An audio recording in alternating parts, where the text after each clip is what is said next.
በሀገራችን የትምህርት ስርዓት ውስጥ በተለያዩ ዘርፎች ብቁና የሰለጠነ የሰው ኃይል ማፍራት አንዱና ዋነኛው ግብ ተደርጎ ላለፉት ዘመናት የተሰራ መቆየቱ ይታወቃል። የትምህርት መሰረታዊ ዓላማው በሚማሩ ዜጎች ላይ የባህሪና የክህሎት ለውጥ ማምጣት ነው። ሀገራችን ኢትዮጵያ ለትምህርቱ ዘርፍ ትኩረት በመስጠት እየሰራች የቆየች ቢሆንም ተወዳዳሪ የሆነ የሰለጠነ የሰው ኃይል ከማፍራት አንጻር ባለፉት በርካታ ዓመታት የተሰራው ስራ በቂ ነው የሚባል ውጤት አላስመዘገበም። ከዚህ መነሻ ከለውጥ በኋላ ለዘርፉ የተለየ ትኩረት በመስጠት እንደ ሀገር ውጤታማ የሆኑ ስራዎች ለመስራት ፖሊሲ በማዘጋጀት ጭምር ወደ ተግባር ተገብቷል። ሀገራችን ኢትዮጵያ ከምትከተለው ግብርና መር ኢኮኖሚ አሁን ወደ ኢንዱስትሪ መር ኢኮኖሚ ለመሸጋገር እጅግ አበርታች ስራዎችን እየሰራች እንደሆነ ይታወቃል። ለዚህ አበርታች ስራ ቴክኒክና ሙያ ዘርፍ እጅግ የላቀ አስተዋጽኦ እንደሚያበረክት ግልጽ ነው። ከለውጥ በኋላ ከተገኘው እድሎች አንዱ የሆነው የኦዳ ኢንዱስትሪያል ኮሌጅ በወረዳው በይፋ በ2012 ዓመተ ምህረት ስራ የጀመረ ሲሆን ይህ ኮሌጅ በአካባቢው በርካታ ጸጋዎችን ይዞ የመጣ ተቋም ነው። ይህ ኮሌጅ በሶስት ትምህርት መስኮች ተማሪዎችን ተቀብሎ ሲያሰለጥን የቆየውን የበኩር ልጆች የሆኑትን 122 ተማሪዎችን አስመርቋል። በዚህ ዙሪያ ያሰናደነውን ፕሮግራም ለእናንተ ይዘን ቀርባለን። ከኛ ጋር እንድትሆኑ ግብዣችን ነው። ልዩ ደስ የሚል ቀን ነው ልዩ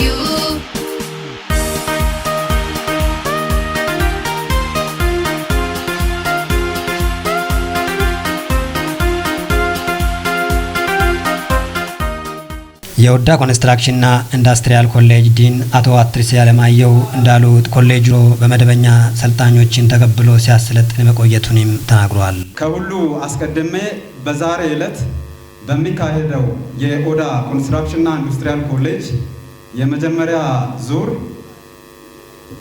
የሰልጣኞች ምረቃ በዓል ላይ ጥሪያችንን አክብራችሁ የተገኛችሁ እንግዶቻችን እንኳን ደህና መጣችሁ እያልኩኝ በራሴና በኮሌጁ ስም የተሰማኝን ልባዊ ደስታ ለመግለጽ እወዳለሁ። ክቡራን እንግዶቻችንና ተመራቂዎች፣ የቴክኒክና ሙያ ትምህርትና ስልጠና ስትራቴጂ ዓላማው የሀገሪቱን ዜጎች በእውቀት፣ በክህሎት፣ በአመለካከትና በስነ ምግባር ታንጸው ብቁ ሆነው እንዲወጡ ሀገራዊ የእድገትና ዘላቂ ልማት በማምጣትና የሰው ኃይል በመፍጠር ለማህበራዊ ኢኮኖሚያዊ እድገት አስተዋጽኦ በማድረግ ሀገራችን ኢትዮጵያ የጀመረችውን የብልጽግና ጉዞ እውን ማድረግ ነው። በዚህ ረገድ ተግባራዊነቱ የሚረጋገጠው የቴክኒክና ሙያ ትምህርት ስልጠና አግባብነት፣ ጥራት፣ ተደራሽነትና ፍትሃዊነት ማዕከል ያደረገና በአዲሱ የስልጠና እሳቤ የአካባቢያችን ጸጋ መሰረት ያደረገ ስልጠና በመስጠት ብቁ ስራ ፈጣሪ፣ በስራ ክቡርነት የሚያምንና ራሱን ከስራ ጋር ገበያ ፍላጎት ጋር የሚያስማማ በአካባቢና በሀገሪቱ የድህነት ቅነሳና ማህበራዊ ልማት ላይ ወሳኝ ሚና የሚጫወት የሰው ሀብት ማፍራት ቅድሚያ የሚሰጠው ተግባር ነው። ክቡራን እንግዶቻችንና ውድ ተመራቂዎች፣ የዛሬ ቀን ለተመራቂ ሰልጣኞቻችን የደስታ ማብሰሪያ ደወል የሚሰሙበት ቀን ብቻ ሳይሆን ከፍተኛ የህዝብና የሀገር አደራ እየተረከባችሁ ያለ ቀን በመሆኑ በኮሌጁ በነበራችሁ የስልጠና ቆይታ ጊዜ የቀሰማችሁትን ሙያ እውቀትና ክህሎት በመጠቀም ስራ ፈጣሪ እንጂ ስራ ጠባቂ ሳትሆኑ በሰለጠናችሁበት የሙያ ዘርፍ ስራ ሳታሳንሱ ሳትመርጡ በመስራት ለማህበራዊ ኢኮኖሚያዊ እድገት አስተዋጽኦ በማበርከት ሀገራችን የጀመረችውን የብልጽግና ጉዞ ማስቀጠል ነው። ኦዳ ኮንስትራክሽን ኢንዱስትሪያል ኮሌጅ የቀድሞ ደቡብ ብሔር ብሔረሰቦችና ህዝቦች ክልላዊ መንግስት ቴክኒክና ሙያ ቢሮ በሁለተኛ እድገትና ትራንስፎርሜሽን ከተደራሽነት አንጻር ኮሌጆች ተከፍተው በተለያዩ የሙያ ዘርፎች ስልጠና መስጠት እንዲቻል በቀረበው የፕሮግራም ምዝገባ ፈቃድ ጥያቄ መሰረት ለፕሮግራም ምዝገባ ፈቃድ የወጣውን አነስተኛ የደረጃ መለኪያ ያሟላ በመሆኑ በቀን 12/11/2012 ውሳኔ በማስተላለፍ በሶስት የትምህርት ዘርፎች ፈቃድ በማግኘት በአንድ ተወካይ ዲን እና በአንድ ተወካይ ሰው ሀብት ባለሙያ ከወረዳ መንግስት ጋር በመሆን በተፈቀደው መዋቅር 6 የአስተዳደር ሰራተኞችና 11 አሰልጣኞችን ቅጥር በመፈጸም የስራ እንቅስቃሴ በይፋ በመጀመር የካቲት 2012 መደበኛ የስልጠና ስራ ከጀመረ በኋላ በወቅቱ በተከሰተው የኮሮና ቫይረስ ወረርሽኝ በሽታ ምክንያት ስልጠናውን ማስቀጠል ባለመቻላችን ለማቆም ተገደን 2013 ዓ.ም በመደበኛ ስልጠና በሀገር አቀፍ ደረጃ በተቀረጸው የቴክኒክና ሙያ ትምህርት ስልጠና ስርዓተ ትምህርት ካሪኩለም በማዘጋጀት በሶስት የትምህርት ዘርፎች በአይቲ፣ በኮንስትራክሽን እና በሜታል ወርክ ስልጠና በመስጠት ለዛሬ የምረቃ ቀን ሰልጣኞች በማብቃት አይቲ ወንድ 21 ሴት 46 ድምር 67 በኮንስትራክሽን ወንድ 19 ሴት 17 ድምር 36 በሜታል ወርክ ወንድ 13 ሴት 5 ድምር 18 ሲሆን አጠቃላይ ወንድ 54 ሴት 68 ድምር 122 ሰልጣኞች በዛሬው ዕለት ለማስመረቅ ዝግጁ አድርገዋል። የኮሌጁ የሰው ኃይል በተመለከተ ይህ ኮሌጅ በተፈቀደ መዋቅር ልክ በሙሉ የሰው ኃይል ይዞ ወደ ስራ የገባ ባይሆንም የሰው ሀብት አስተዳደር መመሪያ መሰረት ቅጥር የፈጸመው የሰው ኃይል ስንመለከት አይቲ ትምህርት ክፍል አሰልጣኝ ወንድ 4 ሴት 1 ድምር 5 ኮንስትራክሽን ትምህርት ክፍል አሰልጣኝ 6 ሴት 1 ድምር 7 ሜታል ወርክ አሰልጣኝ ወንድ 4 ሴት ባዶ ድምር 4 ጠቅላላ አሰልጣኝ ወንድ 14 ሴት 2 ድምር 16 ሲሆን አስተዳደር ሰራተኞች ወንድ 14 ሴት 4 ድምር 18 አጠቃላይ ወንድ 28 ሴት 6 ድምር 34 ሰራተኞችን ይዞ ኮሌጁ ከተቀመጠለት ግብ አንጻር ተግባራቱን እየፈጸሙ ይገኛሉ። በኮሌጁ የተከናወኑ ዋና ዋና ተግባራትን በተመለከተ የኦዳ ኮንስትራክሽን ኢንዱስትሪያል ኮሌጅ በ2013 ዓ.ም በሶስት ስልጠና ዘርፎች ካሪኩለም በማዘጋጀት በክልል ደረጃ አስገምግሞ በማጸደቅ በተፈቀደ የስልጠና ዘርፍ ከደረጃ 1 እና 2 የምዝገባ ፕሮግራም የእውቅና ፍቃድ መሰረት ስልጠና እየሰጠ ቆይቶ የደረጃ 3 እና ደረጃ 4 የስልጠና ፕሮግራም ምዝገባ ፍቃድ ጥያቄ በማቅረብ የደቡብ ምዕራብ ኢትዮጵያ ሕዝቦች ክልላዊ መንግስት ክህሎትና ቴክኖሎጂ ቢሮ በመደበኛ መርሃ ግብር በደረጃ 3 እና ደረጃ 4 ስልጠና እንድንሰጥ ቢሮ የፕሮግራም ፍቃድ ጥያቄ ተገቢነቱን በማረጋገጥ የዛሬ ልጆቻችሁ በደረጃ 4 እንዲመረቁ ለማድረግ የተቻለ ሲሆን ኮሌጁ ደረጃውንም 3 እና 4 ከፍ አድርጎ ለማድረግ ችሏል። በስልጠና ዘርፍ የተቋምና የኢንዱስትሪ ውስጥ አሰልጣኞችን በመለየት ሰልጣኞች በመደበኛ በትብብር ስልጠና በአጫጭር ስልጠናና አቅማቸውን ለመገንባት የሚያስችል እቅዶችን በማዘጋጀት አፈጻጸሙን በመከታተል በዘርፉ ሰልጣኞች በእውነተኛ የስራ ዓለም ላይ ያለውን ባህሪ እንዲለማመዱ እና እንዲበቁ በማድረግ ስናከናውን ቆይተናል። የትምህርት መሰረታዊ ዓላማ የሚማሩ ዜጎች ላይ የክህሎትና የባህሪ ለውጥ ማምጣት ነው ያሉት ዋና አስተዳደርና የኮሌጁ ቦርድ ሰብሳቢ አቶ አትርሴ ሻጫቸው ናቸው። አገራችን የትምህርት ስርዓት ውስጥ የተለያዩ ዘርፎች ብቁና የሰለጠነ የሰው ኃይል ማፍራት አንዱና ዋነኛ ግብ ተደርጎ ላለፉት ዘመናት ሲሰራ መቆየቱ ይታወቃል። የትምህርት መሰረታዊ ዓላማው በሚማሩ ዜጎች ላይ የባህሪ እና የክህሎት ለውጥ ማምጣት ነው። ሀገራችን ኢትዮጵያ ለትምህርቱ ዘርፍ ትኩረት በመስጠት እየሰራች የቆየች ብትሆንም ተወዳዳሪ የሆነ የሰለጠነ የሰው ኃይል ከማፍራት አንጻር ባለፉት በርካታ ዓመታት የተሰራው ስራ በቂ ነው የሚባል ውጤት አልተመዘገበበትም። ከዚህ መነሻ ከለውጡ በኋላ ለዘርፉ የተለየ ትኩረት በመስጠት እንደ ሀገር ውጤታማ የሆኑ ስራዎችን ለመስራት ፖሊሲ በማዘጋጀት ጭምር ወደ ትግበራ ተገብቷል። ሀገራችን ኢትዮጵያ ከምትከተለው ከግብርና መር ኢኮኖሚ አሁን ወደ ኢንዱስትሪ መር ኢኮኖሚ ለመሸጋገር እጅግ አበረታች ስራዎች እየተሰሩ ይገኛሉ። ለዚሁ አበረታች ስራ ቴክኒክና ሙያ ዘርፍ እጅግ የላቀ አስተዋጽኦ እንደሚያበረክት ግልጽ ነው። ከለውጡ በኋላ ካገኘናቸው እድሎች አንዱ የሆነው የኦዳ ኢንዱስትሪያል ኮሌጅ በወረዳችን በይፋ በ2012 ዓ.ም ስራ የጀመረ ሲሆን ይህ ኮሌጅ በአካባቢያችን በርካታ ጸጋዎችን ይዞ የመጣ ተቋም ነው። ይህ ኮሌጅ በ3 የትምህርት መስኮች ተማሪዎችን ተቀብሎ ዛሬ ለመጀመሪያ ጊዜ የበኩር ልጆች የሆኑት 122 ተማሪዎችን ያስመርቃል። በዚሁም እንኳን ደስ አላችሁ ማለት እፈልጋለሁ። ኦዳ ኢንዱስትሪያል ኮሌጅ ለዚህ ደረጃ እንዲበቃ በአንድም በሌላም እንደተገለጸው የተለያዩ ተቋማት ድጋፍ ያደረጉ ሲሆን ከዚህም ውስጥ የቦንጋ ዩኒቨርሲቲ ያበረከተልን አስተዋጽኦ እጅግ በጣም ጉልህና የትምህርት የመማር ማስተማር ስራ የማስጀመር ተግባር ላይ ያዋለው አስተዋጽኦ ጉልህ በመሆኑ በጠሎ ወረዳ ህዝብና በራሴ ስም ላመሰግን እወዳለሁ። ክቡራን እንግዶች፣ ተመራቂዎች፣ የተመራቂ ቤተሰቦች፣ ይህ ኮሌጅ በወረዳችን በይፋ የመማር ማስተማር ስራ ከጀመረበት ጊዜ አንስቶ ለአርሶ አደሮችና ለከተማ ነዋሪዎች አዳዲስ ቴክኖሎጂዎችን ሰርቶ በማቅረብ በማላመድ ጅምር ስራዎችን እየሰራ መሆኑ ውስን በአቅራቢያ ካሉ ትምህርት ቤቶች ለተውጣጡ ተማሪዎች የኮምፒውተር ክህሎት ላይ ስልጠና ልምምድ እየሰጠ ሲሆን ከሴክተር መስሪያ ቤት ለተውጣጡ ሰራተኞች መሰረታዊ የኮምፒውተር አጠቃቀም ዙሪያ ላይ ስልጠና ሰጥቷል። የወዳ ኮንስትራክሽንና ኢንዱስትሪያል ኮሌጅ ለአካባቢው አርሶ አደሮችና ለከተማው ነዋሪዎች አዳዲስ ቴክኖሎጂ ሰርተው በማቅረብና በማላመድ ስራ መጀመሩም ይታወሳል። ኮሌጁ ለአካባቢው ማህበረሰብ በማህበራዊ፣ ኢኮኖሚያዊ፣ ፖለቲካዊ ጉዳዮች ላይ የበኩሉን ድርሻም እየተወጣ ነው ያሉት ዋና አስተዳዳሪ ኮሌጁ ለወረዳው ብቻ ሳይሆን ከአጎራባች ወረዳ የሚመጡ ተማሪዎችን ተቀብሎ እያሰለጠነ መሆኑንም ተናግሯል።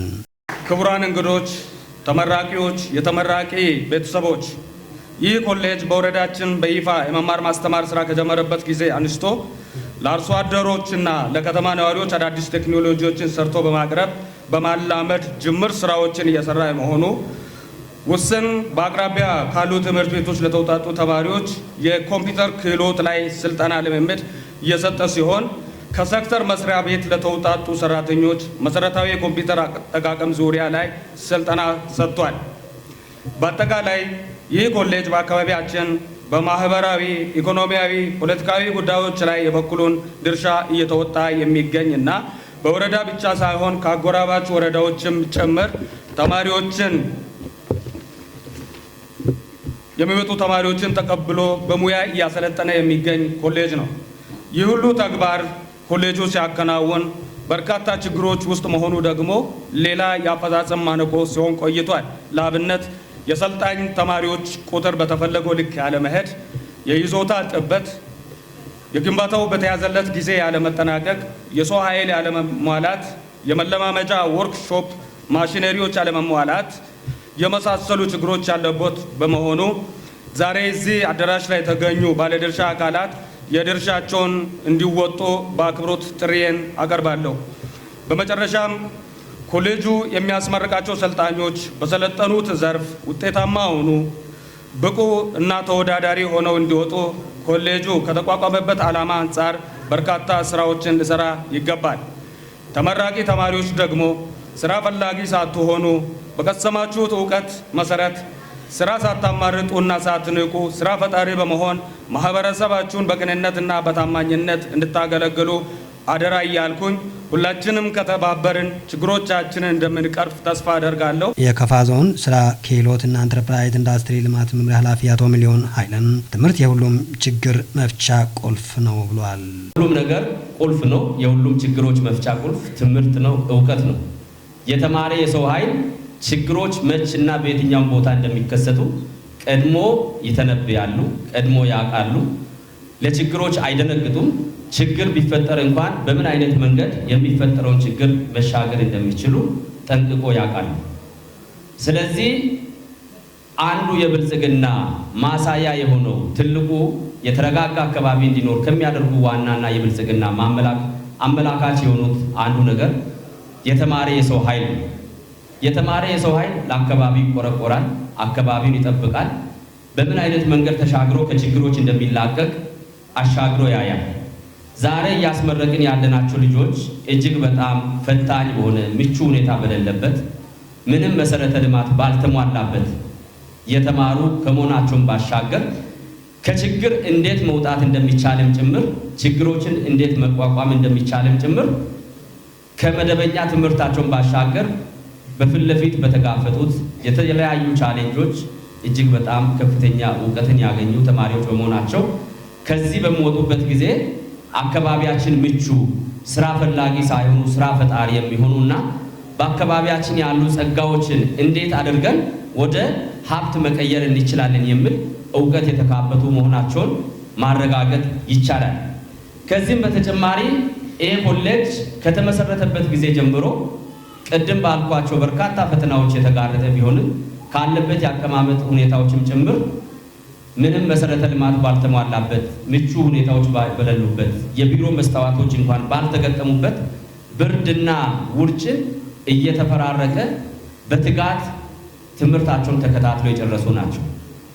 እነኚህ ዛሬ ለምረቃ የበቋር ብቻ አይደሉም እዚህ ኮሌጅ ውስጥ የተሳተፉት ወይንም በመጀመሪያው ክፍል ወደ ኮሌጁ የመጡት እነኚህ ብቻ አይደሉም። እነኚህን ፈተናዎችን መቋቋም ያልቻሉ በርካቶች ትምህርታቸውን አቋርጠው ወጥተዋል። እጅግ በጣም ለምታጓጓና ለዛሬ ውብ ቀን መድረስ አልቻሉም። ይሄ የሚያሳየን ቁርጠኛ ከሆንን ሁላችንም ተመራቂዎችን ብቻ ሳይሆን ማናችንም ብንሆን በተሰማራንበት ዘርፍ ቁርጠኛ ካልሆንና በየመሃከሉ በየመንገዱ የምንንጠባጠብ ወይንም ነገ የተሻለ ደረጃ ላይ የሚያደርሰን ጉዳይ ብቻ ሳይሆን በአቋራጭ እናቋርጥና ያልተሻለ ነገር ላይ ሄደን እንውደቅ የሚል አስተሳሰብ የተሸከሙ ሰዎች ከግብ አይደርሱም። ሁላችንም አርሶ አደሩ በተሰማራበት፣ ተማሪው በተሰማራበት፣ ነጋዴው በተሰማራበት ሳይንጠባጠብ ችግሮችን ተቋቁሞ በትኩረት ከሰራ መሻገር እንደሚችል ያሳዩን እንቁ ተማሪዎቻችን በመሆናቸው ክብር ይገባቸዋል። አንድ ጊዜ አመስግኑልኝ። ስለሆነም እነኚህ ተማሪዎቻችን ዛሬ ከዚህ በሚወጡበት ሰዓት ቅድም የተከበሩ የኮሌጅ ዲን እንደገለጹት ስራ ፈላጊም ሳይሆኑ ስራ ፈጣሪ የሚሆኑ በየአካባቢዎቻችን ያሉትን ጸጋዎችን ለይቶ በማወቅ የት ላይ ምን ማድረግ አለብን፣ ገጸ ምድር ላይ ያለውንም ሀብት ብቻ ሳይሆን በሌሎች አካባቢዎች ላይ በቴክኒክና ሙያ የተማሩ ምሁራን ናቸው። ከከርሰ ምድርም በአየር ላይም ያሉትን በርካታ ሀብቶችን ወደ ገንዘብ መቀየር የቻሉት እጅግ የምናደንቀው በዓለም ታዋቂ የሆነው ኢንጂነር ቅጣው እጅጉ መነሻው ቴክኒክና ሙያ ኮሌጅ ነበር። ዛሬ ላይ ለቴክኒክና ሙያ ኮሌጅ የምንሰጠው ግምት እጅግ አናሳ ከመሆኑ አንፃር ወደ ኋላ እየተንሸራተትን እንገኛለን። የተማረ አርሶ አደር ያስፈልገናል። የተማረ ነጋዴ ያስፈልገናል። የተማረ ብቁ ሌሎች ክህሎቶችን የጨመረ በእውቀት ከተማረው በተጨማሪ የተማረና ክህሎት የበለጸገ ሲቪል ሰርቫንት ያስፈልጋል። ሁሉም ሰው መማር ይችላል። እዚህ ኮሌጅ ላይ በአጭር በረጅም ጊዜ በሁሉም መስክ ሁሉም ሰው መማር ይችላል። እዚህ ኮሌጅ ትምህርት የጨረሰ አይደለም። አርሶ አደር መጥቶ መማር ይችላል። ነጋዴ መጥቶ ስለ ንግዱ መማር ይችላል። የመንግስት ሰራተኛ ሙያውን እንዴት ማሻሻል አለብኝ የሚለውን ነገር መማር ይችላል። ምናልባት በእምነት ጉዳዮችና በሃይማኖታዊ ጉዳዮች ካልሆነ በስተቀር በዚህ ኮሌጅ የማይሰጥ የትኛውም የትምህርት አይነት የለም።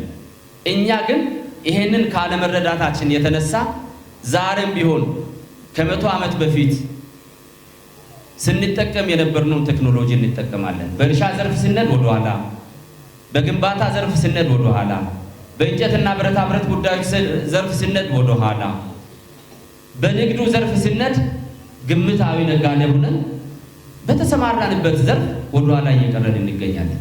እዚህ ኮሌጅ ላይ እድሜ አይጠይቅም። ወጣት ይማራል፣ ሽማግሌ ይማራል፣ ጎልማሳ ይማራል። ሁሉም መማር የሚችልበት ኮሌጅ ስለሆነ መንግስት ለኛ መንግስታችን ለዚህ ይሄን እድል ሰጥቶናል። ብልጽግና መንግስት ይሄንን እድል ከለውጡ ወዲህ ያገኘነው ሀብት ነው። ግን እኛ በሚገባ ባለመጠቀማችን በህዝብና በተለያዩ ጥያቄዎች የመጣው ኮሌጃችን ዛሬ ላይ አርኪ ደረጃ ላይ አይደለም አሁን ያለው። እነኚህ ተማሪዎች ሲወጡ እነኚህ ተማሪዎች የሚተካ ትውልድ እያገኘን አይደለም፣ ተማሪ እያገኘን አይደለም። በአንጻሩ ደግሞ ትምህርታቸውን ጨርሶ ለጸጥታችን፣ ለሰላማችን፣ ለአንድነታችን ስጋት የሆኑ በርካታ ወጣቶች በየቤታችን ቁጭ ብሏል። እነኚህ እዚህ መጥቶ ቢማሩ እውቀት ነው የሚያገኙት። ነገን እንዴት አሻግረው እንደሚያዩ እውቀት ነው የሚያገኙት። ችግሮችን እንዴት መሻገር እንደሚችሉ እውቀት ለማግኘት ነው የሚማሩት። ስለዚህ እዚህ የመጣው አካል ይሄንን ሁሉ ከግምት ውስጥ ማስገባት መቻል አለበት። መንግስታችን ለትምህርቱ ዘርፍ ለእውቀት ለክህሎት እጅግ በጣም ትኩረት ሰጥቷል። ይሄን ዲፕሎማ እኛ ለመማር ከ1000 ኪሎ ሜትር በላይ ሄደን ነው ይሄንን ዲፕሎማ የተማርነው። እዚህ በመምጣቱ እስኪ ደስ ያላችሁ አንድ ጊዜ አጨብጭቡልኝ። እውነት ለመናገር ዲፕሎማ ለመማር ከ1000 ኪሎ ሜትር በላይ ሄደናል። ዲግሪ ለመማር ከ1000 ኪሎ ሜትር በላይ ሄደናል። ዛሬ መጥቶ ትምህርት እኛ ደጅ ገብቷል። እኛ ደግሞ ትምህርትን ሸሽተን በየጤሻና በየሰፈሩ ገብተናል። ይሄ ዘመኑም አይጠይቅም። ያልተማረ ዜጋ ተወዳዳሪ አይሆንም። ትናንት ስንቅ ቋጥሮ በሬ ሽጦ አዲስ አበባ የላከ አዋሳ የላከ ዲላ የላከ አባቶቻችን ዛሬ የለም። ኮሌጃችን ባዶ የሚቀረው መንግስት ግዴታው ተወጥቷል። ማህበረሰቡ ደግሞ የራሱን ግዴታ መወጣት መቻል አለበት። ሁል ጊዜ ከሰው እጅ የሚመጣ ነገር ውድ እናስመስላለን። ኮሌጅ እኛን ፈልጎ እዚህ ስለመጣ ነው ርካሽ ብናደርገው። እኛ ኮሌጅ ፈልገን ስንል ኮሌጅ ውድ ይሆናል፣ ትልቅ ተቋም ይሆናል። ኮሌጅ ደግሞ እኛን ፈልጎ እዚህ ስለመጣ ርካሽ የምናደርግ ያለ ቦታ ያረፈ የምናደርግ ሰዎች እባካችሁ በየተሰማራንበት ቦታ ላይ በዚህ አካባቢ ላይ ያለው ነገር ትኩረት ሰጥተን ብንሰራ አካባቢያችንን መቀየር እንችላለን። የከፋ ዞን ብልጽግና ፓርቲ ፖለቲካና ሕዝብ ግንኙነት ዘርፍ ኃላፊና የመንግስት ረዳት ተጠሪ አቶ ታክለ ታምሩ እንዳሉት ተመራቂ ተማሪዎች በስልጠና ወቅት ያገኛችሁትን የእውቀት ትጥቅ ተጠቅማችሁ ወደ ተግባር በመቀየር ተጠቃሚ መሆን አለባችሁ ብለዋል። የመንግስት ረዳት ተጠሪ በተለያዩ ምክንያቶች ወደ ዩኒቨርሲቲ መግባት ያልቻሉ ዜጎቻችን ወደ ቴክኒክና ሙያ ኮሌጆች እንዲገቡ ሰፊ ትኩረት ሰጥቶ ሲሰራ ቆይቷል።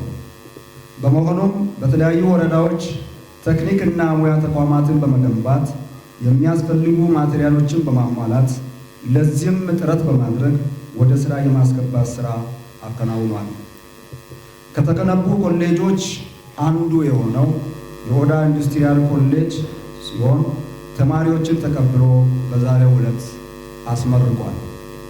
ይህ ስኬት እንዲሁ የተገኘ ሳይሆን መንግስታችን ወይም የለውጡ መንግስታችን ለቴክኒክና ሙያ ማሰልጠኛ ኮሌጆች ልማት ከሰጠው ትኩረት የመነጨ ነው።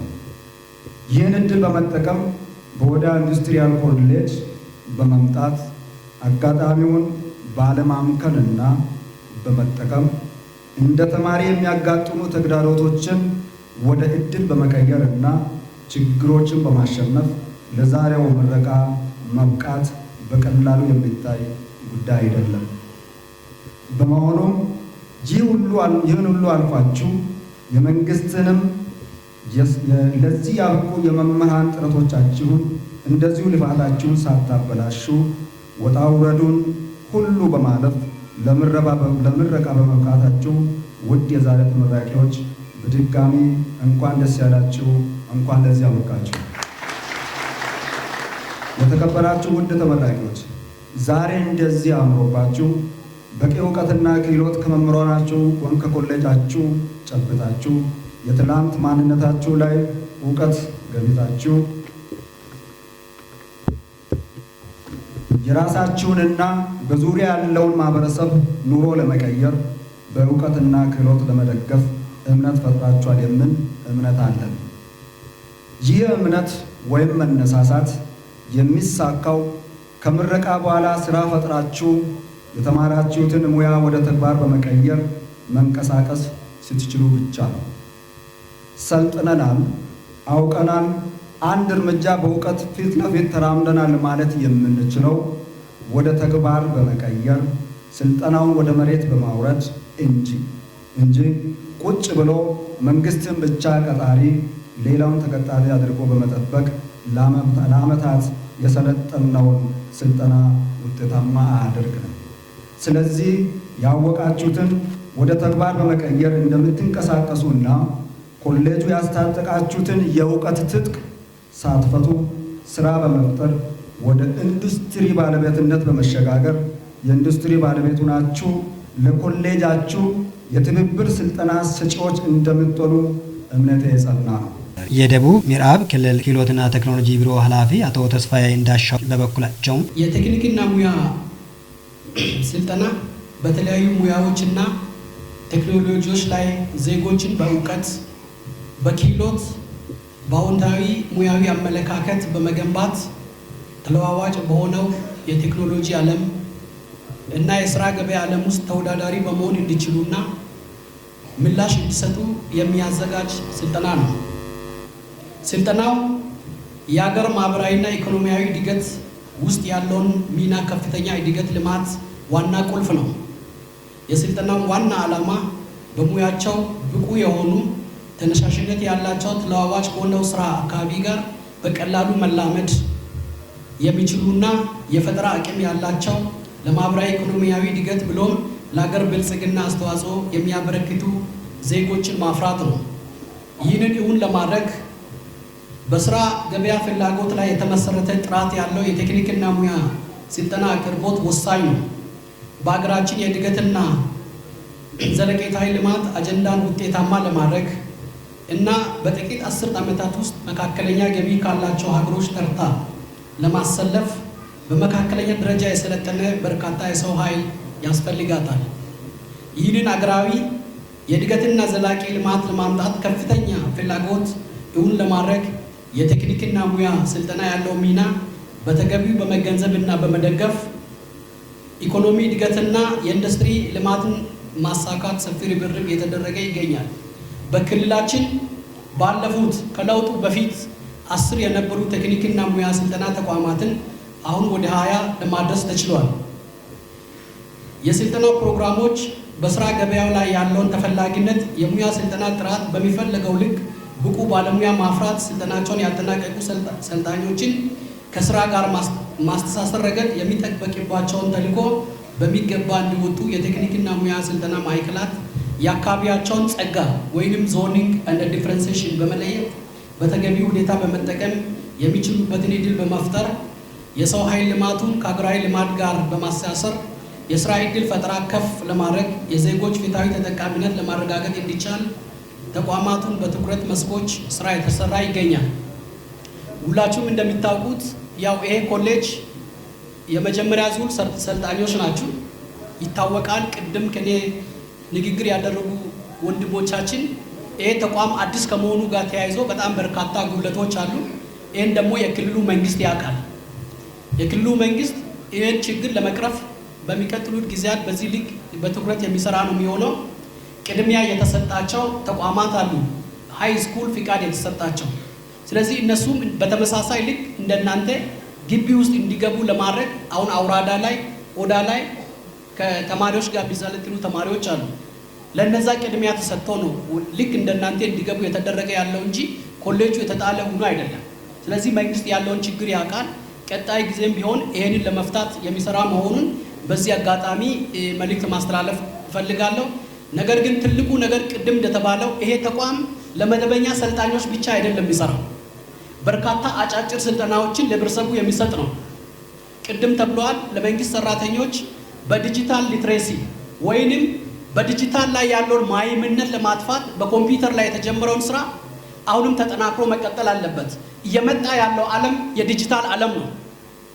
ያልተማረ ሰው ኮምፒውተር ሞባይልን ማንበብ አይችልም፣ መጠቀም አይችልም። ስለዚህ ዲጂታል ላይ ያለንን ማይምነት ማስወገድ አለብን። ድሮ ማይምነት ወረቀት፣ ጽሁፍ፣ ንባብ ላይ ነው የነበረው። ግን አሁን ከኮምፒውተር ጋር የተያያዘ ስለሆነ ሁሉም የወረዳው ሰራተኞች ይሄን አጫጭር ስልጠና ሳይንቅ ኮምፒውተር ላይ ያለውን ማይምነት ማጥፋት አለበት። አብዛኛው ሰው ኮምፒውተርን ስለሚፈራ ይሄን ላብነት ነው ያነሳሁት እንጂ ሌሎች በጣም በርካታ የሆኑ አጫጭር ስልጠናዎች በዚህ ቴክኒክና ሙያ ውስጥ ይሰጣሉ። ቅድም እንደተባለው ለአርሶ አደሮች፣ ለተደራጁ ኢንተርፕራይዞች፣ ለመንግስት ሰራተኞች በተለያዩ ዘርፎች አጫጭር ስልጠናዎች የሚሰጡበት ተቋም ነው። ለመደበኛ ሰልጣኞች ብቻ አይደለም። ስለዚህ ቀጣይ ከህብረተሰብ ጋር ያለውን ትስስር አጠናክሮ የሚሰራ ተቋም መሆኑን ተገንዝባችሁ ህብረተሰቡ የራሱ ተቋም መሆኑን ጠንክሮ መስራት ያስፈልጋል ማለት ነው።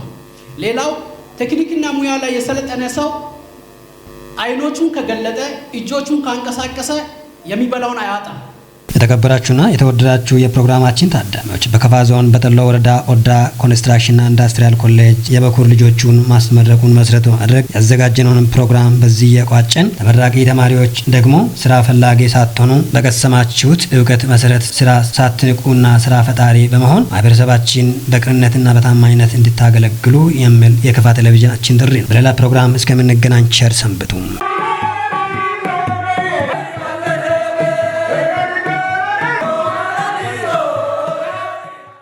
ልዩ ደስ የሚል ቀን ነው ልዩ